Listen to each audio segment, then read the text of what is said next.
Before we begin, a quick warning. Tennessee True Crime contains detailed descriptions and images of real-life violence. Some listeners and viewers may find the material deeply disturbing. This content is intended for mature audiences only. And remember, the goal of sharing these stories is not to sensationalize tragedy, but to honor the victims, understand the truth, and give voice to those who can no longer speak for themselves. Listener discretion is strongly advised. Happy Thanksgiving, Tennessee True Crime friends, and thank you for tuning in again from wherever you may be. Now, y'all know that Thanksgiving feeling. It's safe, warm house, good food, friends and family talking over each other, family games that get a little too competitive. No, just my family, maybe. It's that sweet little breath of peace before the Christmas chaos absolutely kicks the door in. And for the Guy family of Knoxville, Tennessee, that is exactly how it started. Their three daughters, Candace, Angela, and Michelle, were back home with their babies to visit their grandparents. Elisa was a mama who loved bigger than her paycheck, and Joel Sr. was a daddy who'd give you the shirt right off his back. And a son who was the apple of his mama's eye. Joel Jr. drove all the way from Baton Rouge to spend the holidays with his mom and dad, their only baby boy. But on that Thanksgiving in 2016, nobody had a clue that the home they were laughing in would become a boiling, melting, chemical-burned nightmare just days later. You know, around here, when somebody asks, "What's cooking?" we really expect an answer like chili or cornbread or maybe that pot roast that's been slow cooking since sunrise. But inside the Guy's family Knoxville home, that simple little question became a chilling mystery. One that would leave detectives speechless, first responders sick to their stomach, and an entire community wondering how evil can sit at your table, smile sweetly, and never let on what it's planning next. So, fix your seatbelt, put your jammies on, prepare from wherever you're listening. Because tonight, we're lifting the lid off a Thanksgiving weekend gone terribly, terribly wrong. And honey, you ain't ready for what was cooking. This is the story of Joel and Lisa Guy and the Thanksgiving that turned into one of the most gruesome, horrific cases that Tennessee has ever seen. They say the South never forgets, and Tennessee, she remembers everything. Welcome to Tennessee True Crime, where the shadows of the volunteer state's past meet the stories that refuse to be forgotten. I'm your host, Tiffany Morgan. Each week, we dig into twisted tales of betrayal, violence, and mystery. The ones where whispers carry truth and the answers are never as simple as they seem. Let's step into the dark and piece together the clues. Because in Tennessee, some secrets still haunt the hills. This is Tennessee True Crime. Down through the smoky hollers where the cold wind sighs, footsteps fall where the moonlight hides, whispers over rivers, a secret lost in time. Welcome to Tennessee True Crime.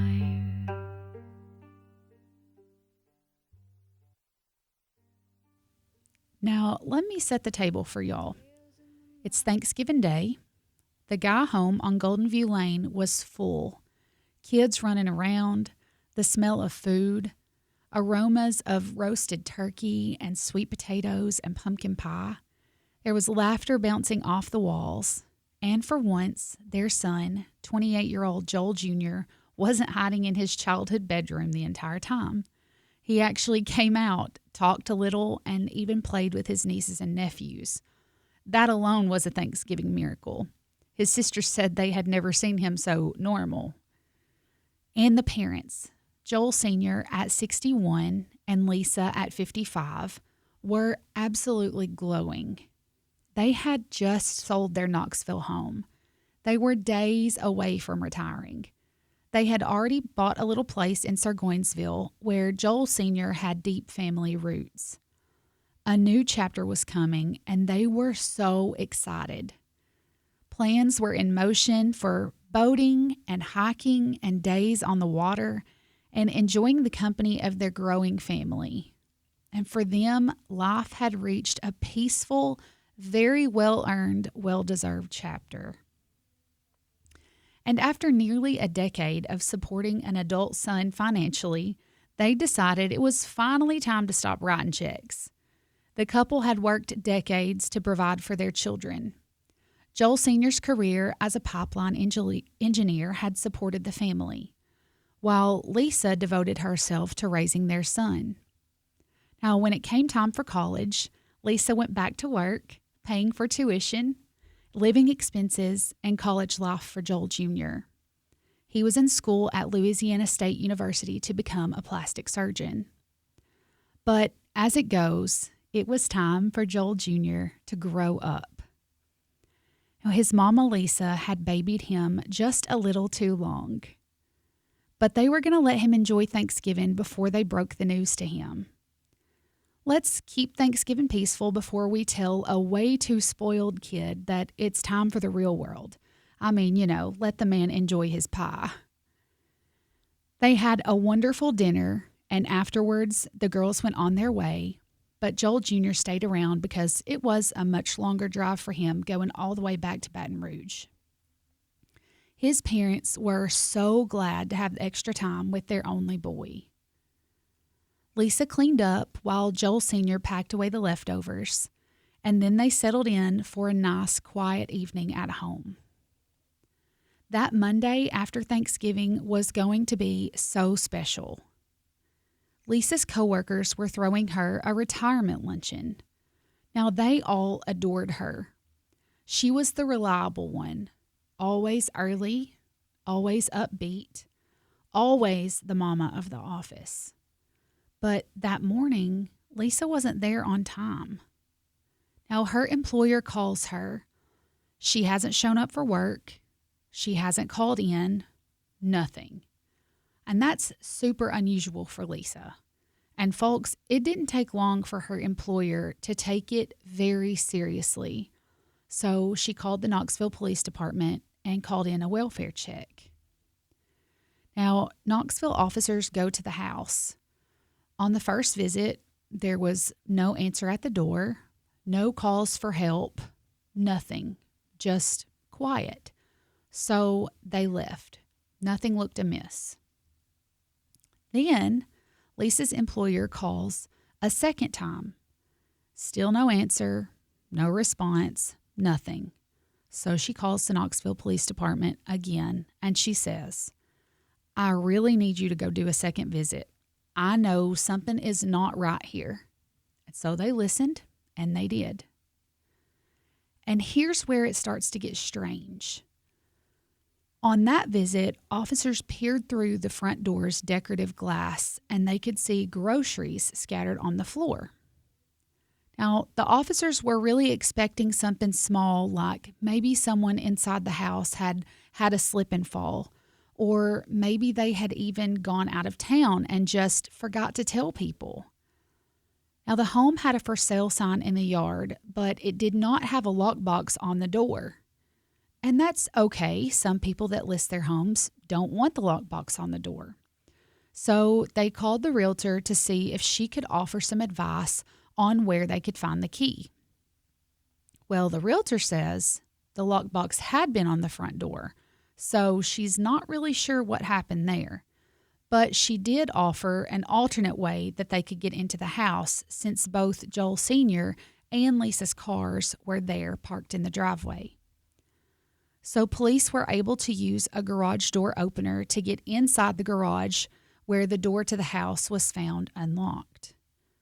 But when they walked in that door, the warmth of Thanksgiving was long gone. Let me tell y'all right now, these officers earned every cent of overtime that day.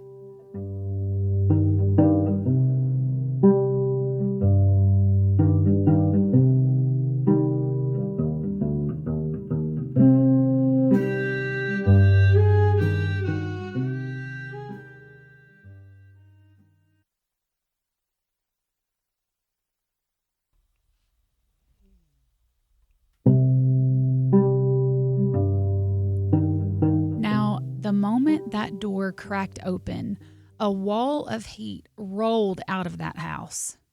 The thermostat was set to 90 degrees, and the air thick with chemicals, eye-watering, throat burning, like someone had mixed bleach with death. Now, right inside the doorway, the bags of groceries were still on the floor. Ice cream was melted. The vegetables were rotting. Like Lisa had Ready just for a new journey? dropped Durham's everything.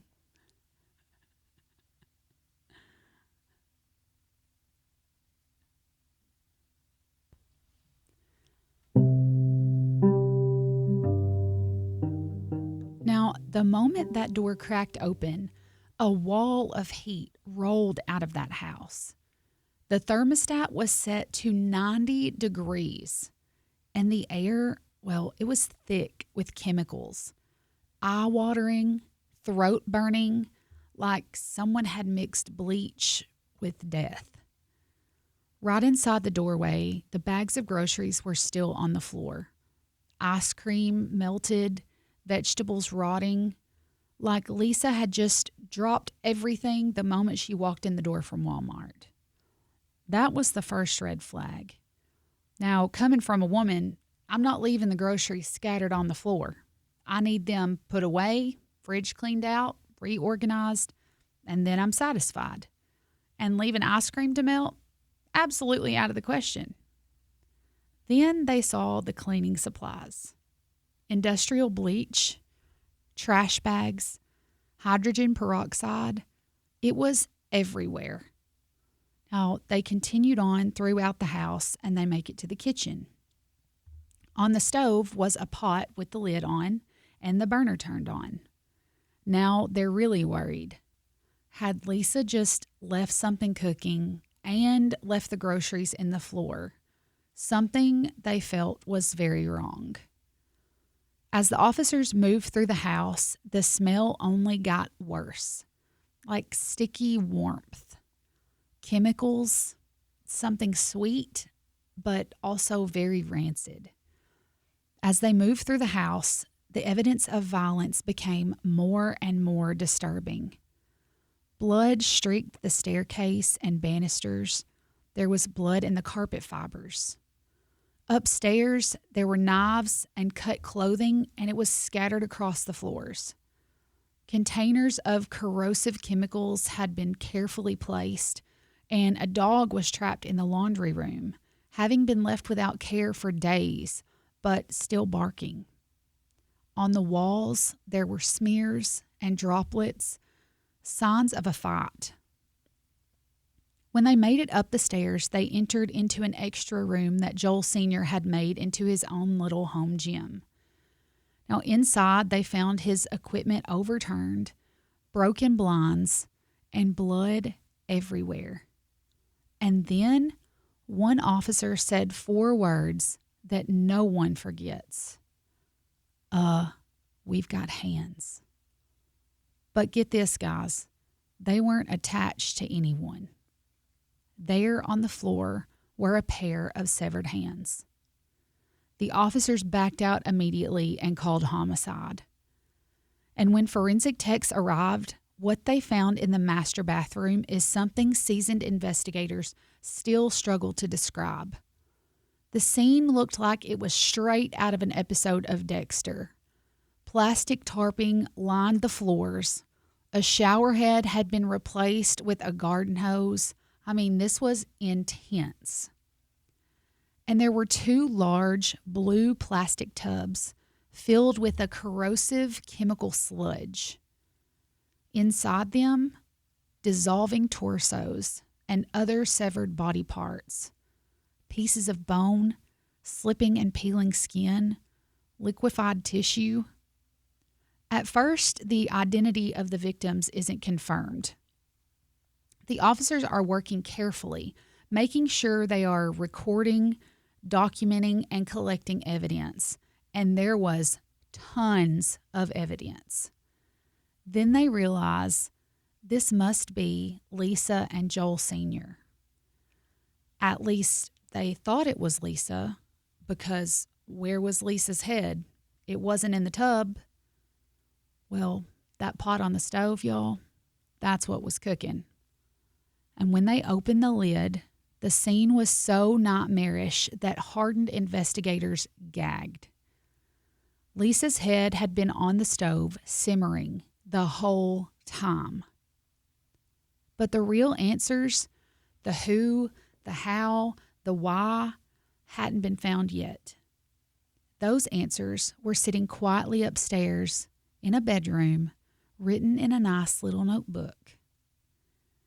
Now, the autopsies fell to Dr. Amy Hawes, who was the deputy state medical examiner, a woman who has, let's face it, seen more than most of us could ever stomach. And even she said recovering the victims' remains was a very complex process. So let's start with the injuries on Joel Sr. Dr. Hawes found that his arms had been removed at the shoulders, legs removed at the hips. His head was completely skeletonized, no bone, no flesh, no hair left. His skin was dissolved from his neck to his lower back. He had 34 stab wounds to his back alone, wounds as deep as 6 inches. Stab wounds to the abdomen affecting his liver, his kidney, his ribs, and his lungs. Abrasions and incised wounds on the hands. Classic defensive injuries. And fingernail clippings from his already severed hands showed someone else's DNA, revealing a great struggle.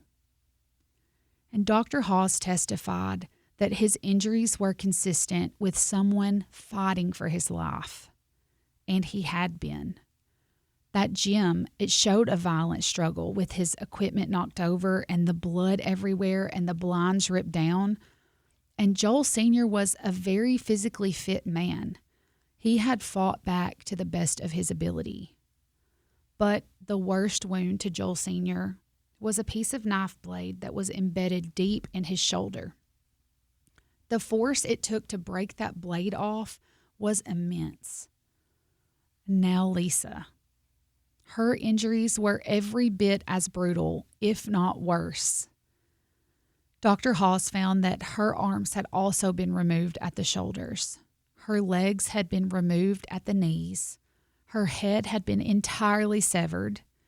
The skin on her back was mostly intact, with at least 25 stab wounds. Almost no skin was left on her front due to chemical exposure. She had 5 stab wounds to her butt, injuries to her heart, aorta, lungs, liver, kidney, vertebrae, ribs, and shoulder blades. Now her head, found in that simmering pot, still had scalp and hair intact because the liquid in that pot was different, not the same acidic mixture used on the torsos. The takeaway? This was methodical. This wasn't a crime of passion. This was planned, step by step, with the intent not just to kill, but to completely erase the evidence. Now, Dr. Murray Marks, a forensic anthropologist, examined the bone trauma. He testified that Lisa's head was removed between the 2nd and 3rd cervical vertebrae. There were blunt force injuries to her upper spine caused during dismemberment. Her skull was forced back and forth until it came off and the bone chipped. Let's just stop and think for a minute. Stabbing someone? Okay, bad enough. Shooting someone? Okay, again, bad enough. But to stab 2 people, that many times and then cut their body parts off, prepare a chemical solution to dissolve them in, and then pry off a head, wiggling it back and forth until it snaps off, what kind of sick monster do you have to be? Dr. Marks testified all of this could have been done with a knife. All of it. Every cut, every slice, every separation. But even with all that testimony, nothing pointed to the killer yet. Not officially. That is, not until detectives found what I'm about to tell y'all about. And, oh, buddy, as if all this other stuff wasn't enough. Upstairs in a childhood bedroom painted in outdated pastels, a bedroom that held the innocence of a mother's love, documenting memories and accomplishments of her only son, detectives found a spiral notebook. It looked harmless, but inside, it was a checklist of murder.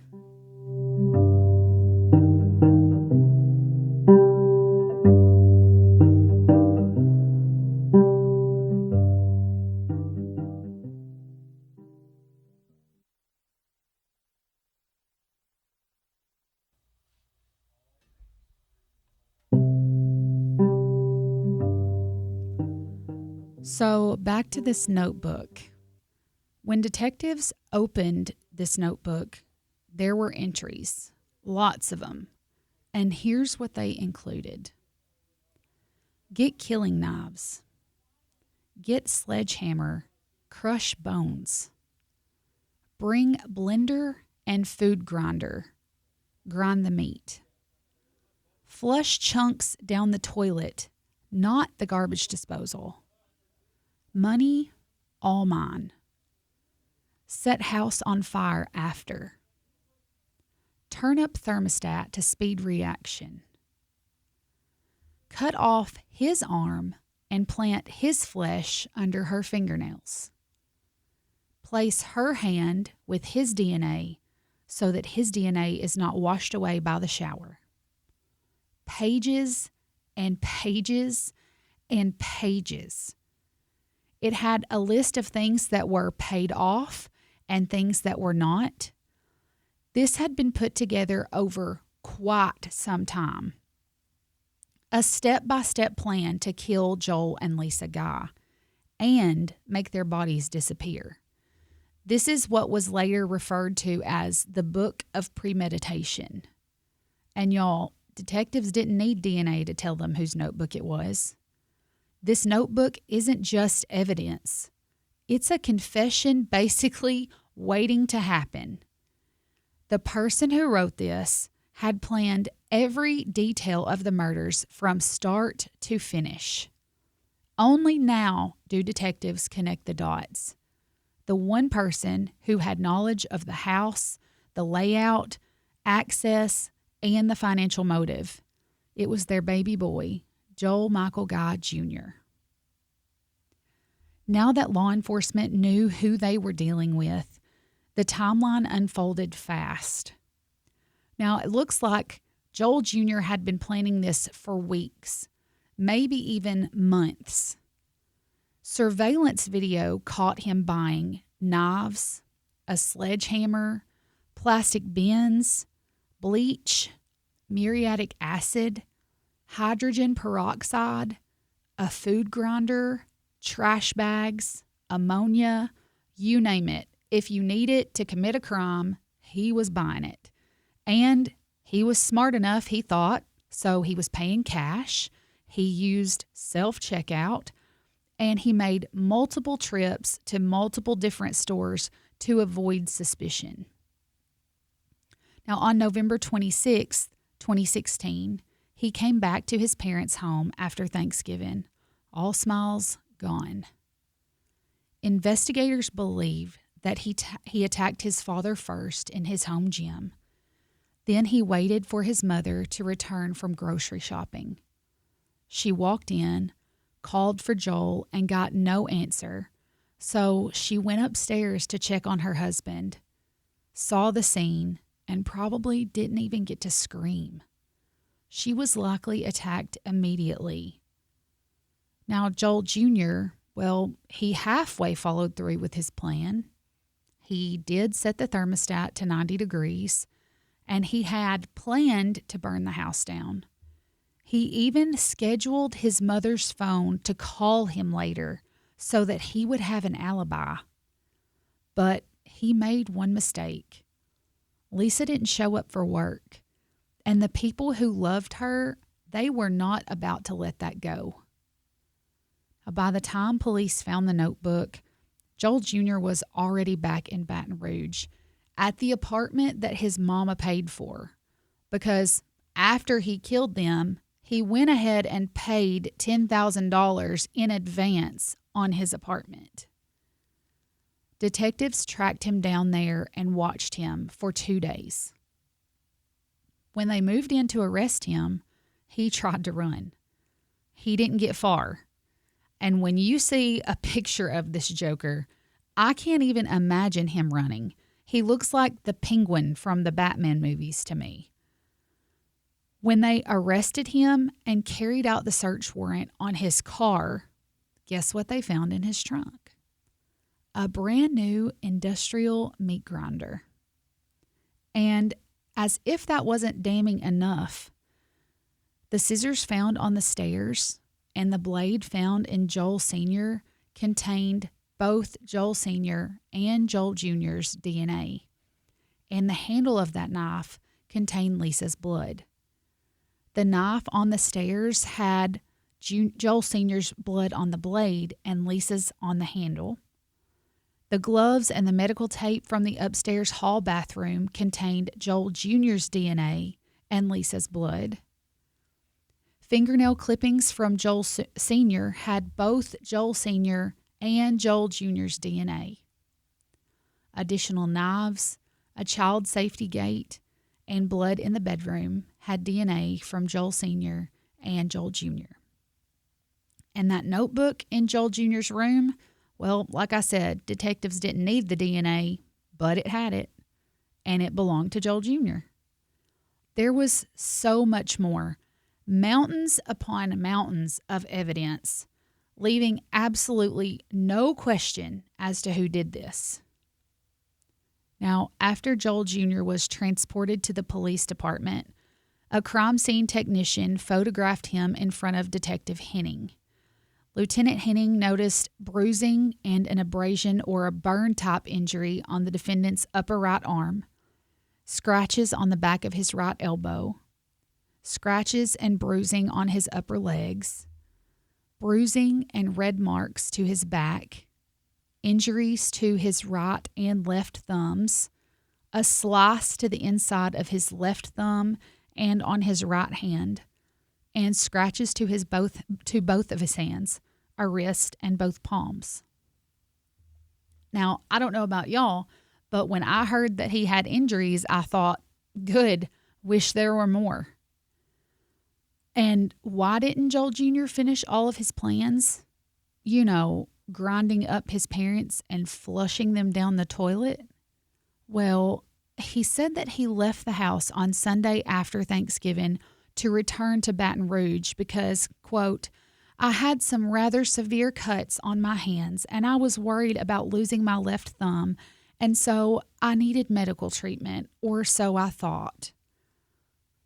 He claimed that he chose to travel all the way back to Baton Rouge because he did not have health insurance and was dependent on the LSU Student Health Center for his medical care. He left the majority of his belongings there at his parents' house, including his laptop and a suitcase and a backpack. Now, he had arrived in Baton Rouge early on that Monday morning after Thanksgiving, obtained medical treatment for his hands, went to the store to purchase medication for his little boo-boos, and then returned to Knoxville to finish what he started.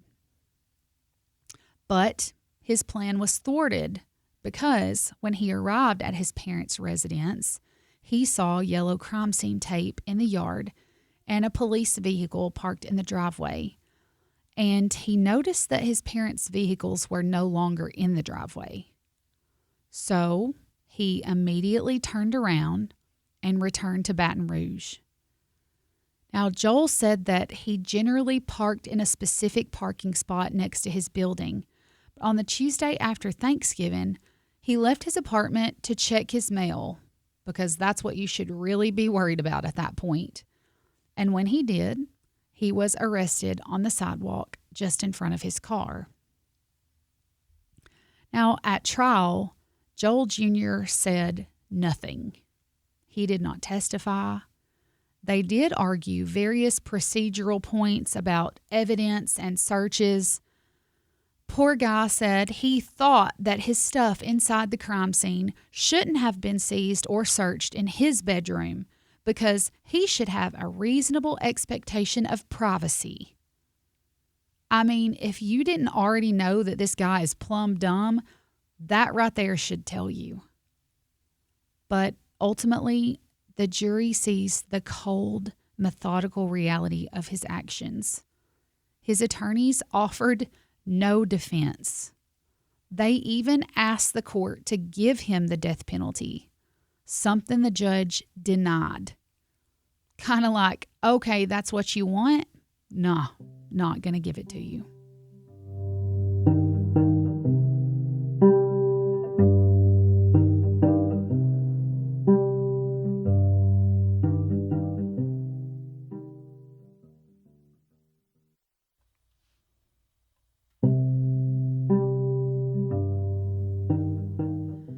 Now, before the courtroom emptied and before the cameras were turned off and the files were packed away, the silence inside that Knox County courtroom carried a different kind of weight. The weight of grief that has no shape and no timeline and no real end. One by one, the people who loved Joel and Lisa stood up and did the hardest thing a family can do. They tried to put the unthinkable into words. Now, Lisa's brother Alvin spoke first. He didn't talk about crime scene photos or evidence bags. He talked about Lisa, a mother who, in the days after the murders, he talked about their mother, Lisa's mother, who in the days after the murders went into the hospital and never came back out. A mother who lived long enough to hear that her daughter had been murdered and that her grandson was the one accused of doing it. Alvin said she died of a broken heart. And in that moment, you could feel the truth of it ripple across the room. Through it all, the man convicted of causing that pain, her own grandson, sat motionless. No tears, no anger, no visible acknowledgement of the devastation echoing around him. Then came the voices of Joel and Lisa's daughters, the women who had lost not just their parents, but the very foundation of their family. Candace said that her dad and stepmom were larger than life, the kind of people who filled a room with warmth and laughter. She spoke through tears as she tried to understand how someone raised in that same warmth could turn it into something so cold. Michelle talked about the impact on her children, grandchildren who would grow up without their grandparents because of one man's choice. She said forgiveness would never come, not for this, not for him. And she said it without hesitation. Angela, who was the oldest daughter, tried to describe losing her father, not in the abstract, not as a victim in the case file, but her best friend. The man who told the same old stories, laughed the same laugh, and always made her feel like everything would be okay. A man whose laughter was silenced by someone that he loved and trusted. They all spoke about Lisa, too, how she mothered every child in that family, whether she gave birth to them or not. How she would do anything for anyone, no questions asked. How she never got the chance to watch her grandbabies grow. Their words painted the picture the crime never could. not of the brutality of their deaths, but of the beauty of their lives. And when the last statement was read, when the last tear was wiped away, the verdict stood. Guilty on all counts. Premeditated murder, felony murder, abuse of a corpse. And judgment, well, the jurors reached that very quickly, firmly, and without any doubt. Prosecutors argued, and the evidence proved, that Joel Michael Guy Jr. killed his parents because they planned to stop supporting him financially. It was time, they told him, to stand on his own 2 feet. And in return, they lost their lives in a way that no parent, no human being should ever experience. This case wasn't just about a crime scene or a notebook full of plans. It wasn't even about the calculated nature of these murders. It was about the shattering of a family from the inside. The kind of betrayal that sends shockwaves through multiple generations. Now, at the end of the hearing, Joel Sr.'s sister Robin said something that lingered long after the courtroom lights dimmed. Justice has prevailed today, and I'm thankful for that. But justice in cases like this is never a perfect thing. It can't bring back a mother who died of grief. It cannot restore a family's sense of safety.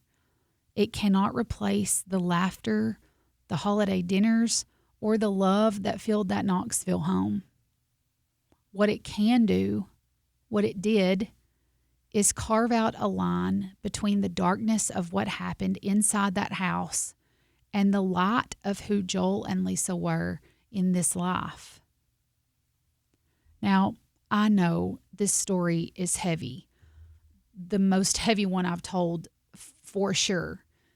It was gruesome. It's the kind of thing that makes your stomach turn and your heart ache for all of the victims. But it also reminds us of the work of law enforcement, the meticulousness of forensic investigators, and the justice system that ensures that someone like Joel doesn't walk free. It's holidays, but not for them. Imagine how terrible it must have been for jurors to have to sit through that trial, especially if you're not a true crime fan. I mean, some people get deeply disturbed by even hearing things like this, much less seeing very gory, detailed photos. And think about the family having to deal with this dragging out for years before they had finality. The murder happened in 2016. He was finally sentenced in 2020. Now, it's far and away better than some of the other ones we've covered. And here's the thing. The terror started in the ordinary.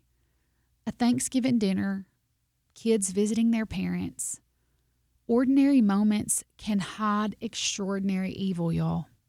That's what makes this case so chilling. Thanksgiving is supposed to be a time of gratitude, a time to gather the people you love close. In the end, the home that once held laughter and family dinners and quiet evenings became a stage for horror too calculated to imagine. Joel Guy Sr. and Lisa Guy, parents, grandparents, devoted partners, married for 31 years, people who had spent decades shaping a life of love and of care, were betrayed by the one who should have protected their legacy, their own son. And yet, as gruesome as the act was, it forces a reflection deeper than horror alone. How often do we take the comfort of family for granted? How closely do we look at those we trust the most? Here in this case, mundane milestones, retirement, the sale of a house, the loss of financial dependence, because he surely wasn't independent, that became the spark that ignited unspeakable violence. we're left to grapple with questions that have no easy answers. Could warning signs have been missed? Was there a chance for intervention, or was this darkness hidden too well behind quiet eyes and polite smiles? What does it say about us, about our assumptions that evil can reside in the most familiar faces? Yet, even in this tragedy, the legacy of Joel Guy and Lisa Guy endures. Not for the violence inflicted upon them, but for the love they gave and the sacrifices they made and the family they nurtured until the very end. Their story is a cautionary tale, a reminder to question and to notice and to never assume that appearances tell the whole truth. Now, in Joel and Lisa's obituary, there was no mention of Joel Jr. as being a child of theirs. I feel like that was a small bit of vindication for their daughters who suffered that unimaginable loss. Good for them. This episode, What's Cookin', was written and hosted by me, Tiffany Morgan, and produced by Main Street Media. Background music and theme song by John T. Productions. Research support from Court Archives, State of Tennessee versus Joel Michael Guy Jr. And if you'd like to sponsor an episode, we would love to partner with you. Our sponsors keep our shows funded and running. To support Tennessee True Crime, follow us on Facebook at Tennessee True Crime and Instagram at TN True Crime. You can find case and evidence photos on those socials. Now, if you have a case that you're interested in me covering, please feel free to email me at tntruecrime@mainstreetmedia.llc. Join me next week as we uncover another Tennessee case that has left a lasting mark.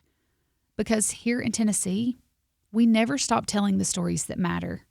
And some secrets we refuse to let stay buried. Happy Thanksgiving, friends. Tune in next time on Tennessee True Crime. Welcome to Tennessee True Crime.